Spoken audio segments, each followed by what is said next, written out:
일어서서 식사를 하시겠습니다.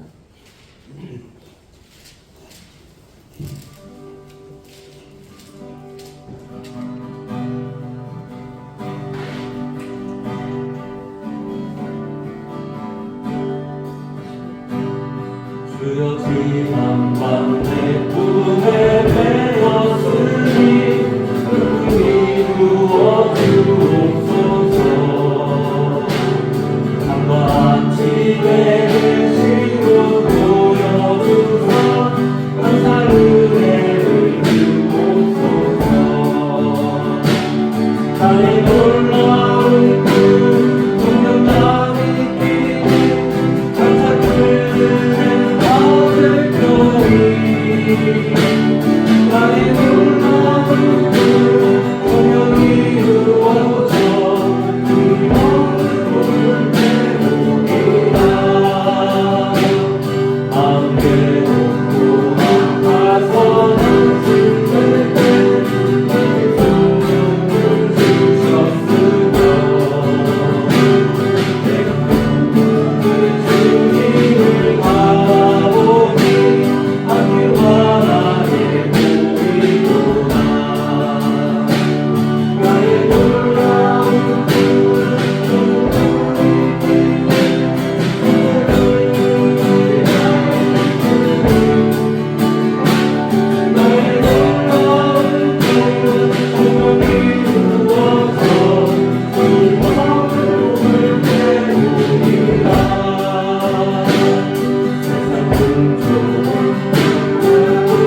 예수님이 잡히시던 밤에 하신 말씀입니다. 너희는 마음에 근심하지 말라. 하나님을 믿으니 또한 나를 믿으라 하셨습니다. 예수님의 명령이었습니다. 이 말씀의 내용은 한없이 부드러운 말씀이지만 그 형식은 강한 명령이었습니다. 너희가 근심하지 말라. 하나님을 믿으라. 또한 나를 믿으라 하셨습니다. 여러분이 이전부터 이 말씀을 잘 알고 계실 텐데 아마 주로 장례식장에서 많이 들으셨을 것 같습니다. 상을 당한 이들에게도 참 많은 위로를 주는 말씀이기 때문에 우리가 익숙하고 잘 아는 말씀입니다. 마치 아름다운 음악처럼 또 좋은 경구처럼 이렇게 들리기도 합니다. 그러는데 이런 익숙함이 오히려 예수님이 말씀하신 이 의미를 간과하게도 한다는 생각도 듭니다. 참 좋은 말씀이지 라고 생각하며 넘어가고 이 말씀을 깊이 생각하지 못하는 경우가 많습니다. 우리가 지난주에 부활절 예배 드렸습니다. 부활절 예배 후의 첫 주일인데 오늘 주님께서 어떤 말씀을 우리 가운데 하실까라는 것을 생각할 때 이 말씀이 떠올랐습니다. 익숙한 말씀이지만 오늘 우리에게 새롭게 임하는 말씀이 되기를 원합니다. 그런 기대와 믿음을 가지고 이 말씀으로 들어가고 싶습니다. 예수님이 잡히시던 밤이었습니다. 제자들과 마지막 만찬 중에 곧 떠날 것을 말씀하셨습니다. 이제는 인자가 영광을 받았느니라. 하나님께서 몸소 인자를 영광되게 하실 것이니라. 그러나 아직은 잠시 내가 너희와 함께 있을 것인데 내가 일찍이 유대인들에게 내가 가는 곳에 너희가 올 수 없다라고 말한 것처럼 내가 지금 다시 너에게 이르노라. 예수님이 곧 떠나신다라고 말씀하십니다. 이 말씀이 제자들을 매우 당혹스럽게 했습니다. 그들은 예수님이 언제나 함께 계실 줄 알았습니다. 예수님과 이루고 싶은 것들이 아직 많이 남아 있었습니다. 이스라엘은 여전히 로마의 지배를 받고 있었기 때문입니다. 예수님이 말씀하셨던 하나님의 나라, 그것이 이스라엘의 회복이라고만 생각했습니다. 여전히 그렇게 생각하는 사람들이 정치권 안에 있지만 사실 그보다 예수님은 하나님의 나라가 어떻게 이루어질 것을 말씀하셨는데 제자들은 그 나라를 꿈꾸기도 했었습니다. 제자들은 예수님과 함께 있는 것이 더할 수 없이 기뻤습니다. 지난 3년의 세월 동안 그들은 예수님과 동고동락하면서 매일매일 신나는 모험이었고 매 순간이 행복한 축복이었습니다. 예수님을 따라가는 삶은 정말 특별했습니다. 수많은 기적들을 경험했습니다. 온갖 병자가 고침을 받았고 물이 변하여 포도주가 된 것을 시작으로 수많은 이적들이 일어났습니다. 무엇보다 예수님은 권위 있는 말씀을 가르치셨습니다. 언제나 어느 때나 예수님 송이꿀보다 더 달콤한 말씀으로 하늘의 말씀을 들려주셨습니다. 그래서 제자들이 모든 것을 버리고 모든 것을 던져버리고 예수님을 따라갔지만 그 어떤 것도 아깝지 않았습니다. 예수님을 따라가는 삶은 무엇과도 비교할 수 없는 기쁨이었고 축복이었습니다. 한마디로 말하면 제자들은 예수님께 위탁되어 있었습니다. 예수님 없이는 살 수 없는 존재가 되었다라는 것입니다. 이것을 나쁘게 말하는 사람들은 가스라이팅이라고 할지도 모르겠습니다. 그러나 남들이 뭐라고 말하든지 예수님은 달랐습니다. 예수님의 성품은 특이하고 유일했습니다. 그의 인격 속에는 신비로움이 가득했습니다. 제자들은 그러한 예수님께 완전히 매료되어 있었고 완전히 의존되어서 삶의 전부를 맡겼습니다. 예수님 한 분이면 말 그대로 충분했습니다. 그런데 바로 그 예수님이 언젠가부터 떠날 것을 말씀하셨습니다. 고난과 죽음에 대해서 말씀하셨습니다. 변화산에서 그러셨고 또 갈릴리에서 따로 제자들을 불러서 말씀하셨고 이제 마지막 이 만찬의 자리가 예수님은 6월절 기쁨의 자리가 아니라 떠나가신다라고 말씀하실 때 제자들에게는 슬픔의 자리가 되었습니다. 수많은 생각들이 스쳐 지나갔습니다. 예수님이 떠나가시면 다시 예전으로 돌아가야 하나? 물고기를 잡고 세관에 앉아서 돈을 거두어들이던 그 소망 없는 삶으로 다시 돌아가야 하나? 아무리 생각해도 예수님 없이는 살 수가 없었습니다.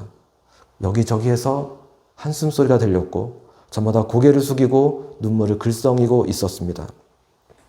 이때 예수님이 말씀하십니다. 너희는 근심하지 말라.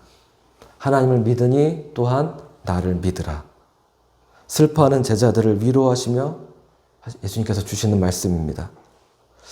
그렇다면 이 말씀을 하실 때 예수님 어떤 상황이었을까요? 예수님은 십자가 처형을 앞두고 있었습니다. 주님은 자신에게 어떤 일이 벌어질지 알고 계셨습니다. 그 긴장감과 초조함 앞에서 임박한 자신의 문제보다도 오히려 제자들이 느끼고 있는 아픔에 대해서 주님 말씀하시고 돌아보고 계십니다.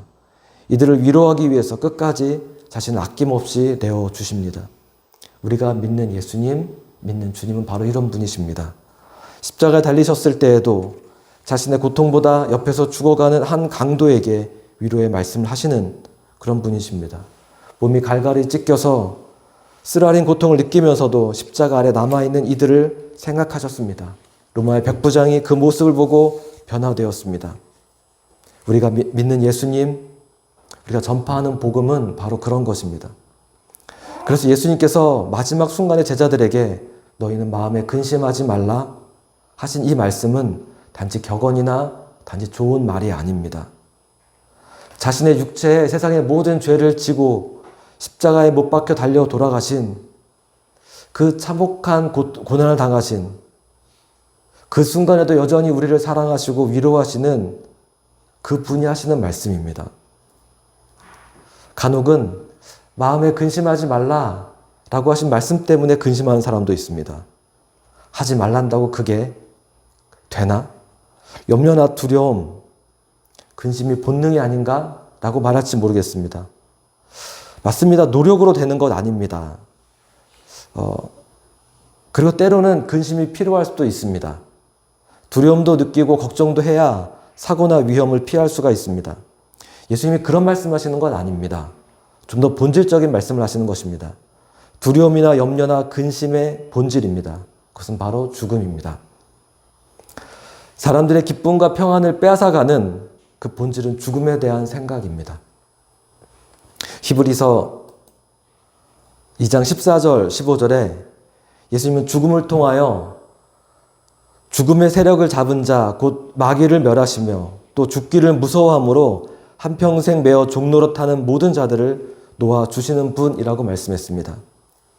사람들이 죽기를 무서워함으로 일생에 매어 종노릇한다라고 했습니다. 죽음 앞에서 모두가 겁쟁이가 됩니다. 아무리 강한 사람도 나 지금 떨고 있니? 라고 할 수밖에 없습니다. 결국에는 사람들이 걱정하고 근심하는 그 모든 이유가 살아보려고, 죽지 않으려고, 그런 것입니다. 모든 사람들을 만나보면 예외 없이 수많은 걱정과 수많은 근심을 가지고 살아갑니다. 걱정과 근심이 없는 사람은 없습니다.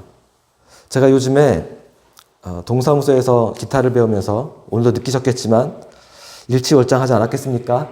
전혀 아닌 눈치로 우리 태희가 웃어가지고 제가 아까 되게 힘들었습니다. 주민센터 강좌가 되게 저렴합니다. 더욱이 저는 다자녀 가구라서 50%의 할인을 받습니다. 한 달에 15,000원. 90분씩 일주일에 2번이나 가는데 50%의 다자녀 할인을 받고 있습니다. 무척 저렴하게 배우고 있는데 그래도 무슨 발표회도 한다고 하고 또 한 달에 한 번씩 회식도 하자고 말하고 제가 그 사람들과 이렇게 어울리고 믿지 않는 사람들과 이렇게 만나면서 믿음 없는 사람들의 낙이란 게 이런 거구나. 그들이 무슨 기쁨이 있겠는가. 또 한편으로는 그들이 갖고 있는 고민이나 생각이나 이런 것도 곁들일 수 있고 그랬습니다. 엊그제는 밥을 같이 먹는데 제법 친해졌다고 생각했는지 벌써 몇 개월이 지나지 않았습니까? 속마음을 이야기하는 겁니다. 자신의 이야기를 남에게 하는 거 쉽지 않습니다. 그런데 알코올이 들어가서 그랬는지 술술 이야기를 합니다. 제가 같이 있었던 그분은 겉으로 보는 부족함이 없는 분입니다. 사회적으로도 웬만한 지위에 올라 있습니다. 50대 후반인데 몸은 청년처럼 아주 건강합니다. 일주일에 3번은 수영을 가서 수영을 하고, 한 테이블에 같이 이렇게 식사를 하면서 이야기를 나눴는데, 처음으로 그런 얘기를 합니다. 이혼을 했다고. 3번째 여자와 같이 살고 있다는 이야기를 합니다. 식사 자리가 너무 시끄러워서 깊은 이야기나 영적인 대화는 할 수 없었지만, 그런 이야기를 풀어놓으니까 또 옆에 있던 사람도 자신의 아픔을, 자신의 이야기들을 술술 풀어놓는 것들을 보았습니다. 제가 요즘 기도하면서 전도하고 싶은 사람입니다. 조만간 기회가 있으려고 믿는데, 요즘 신앙 없는 사람들과 이런저런 이야기하면서 예수님의 이 말씀이 다시 떠올랐습니다. 근심하지 말라. 하나님을 믿으라. 또한 나를 믿으라. 예수님이 말씀하신 방법은 딱 하나입니다. 하나님을 믿으라 라고 말씀하십니다. 단순하지만 십자가 복음 외에는 방법이 없습니다. 그 사람도 예전에 교회를 다녔었노라고 가서 축구하는 거 좋아해서 교회 사람들과 축구했던 이야기 했던 걸 들었습니다. 더 많이 기도해야겠다라는 생각하고 있습니다. 예수님이 제자들에게 말씀하십니다. 너희는 근심하지 말라. 하나님을 믿으니 또한 나를 믿으라. 이미 하나님을 믿고 있는 제자들에게 하나님을 믿으라. 예수님을 따르고 있는 사람들에게 나를 믿으라. 마음에 근심하는 것, 믿음의 사람들, 신앙생활하는 사람들에게도 근심이 있을 수도 있고 때로는 깊은 절망이나 우울증을 겪을 수도 있습니다.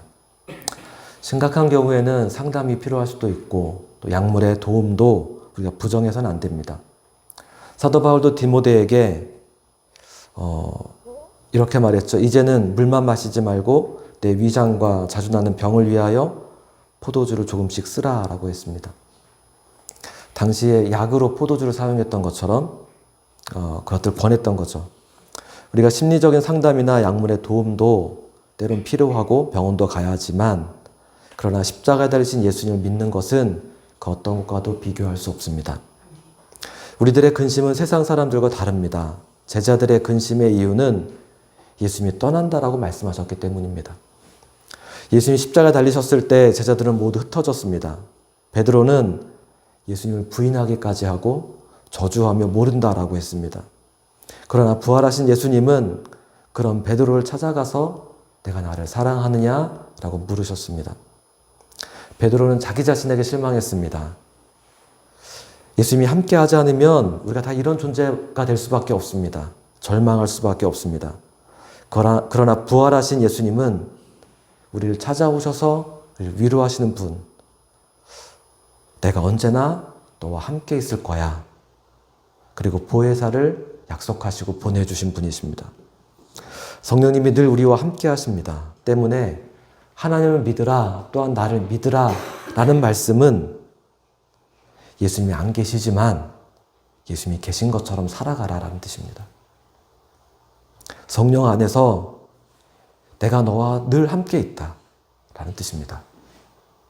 너희가 근심할 것이 무엇이냐 라고 말씀하는 겁니다. 왜냐하면 내가 너와 함께 하기 때문이다라는 겁니다. 하나님을 믿으라, 또한 나를 믿으라, 이 말씀은 내가 너와 언제나 함께 할 거야.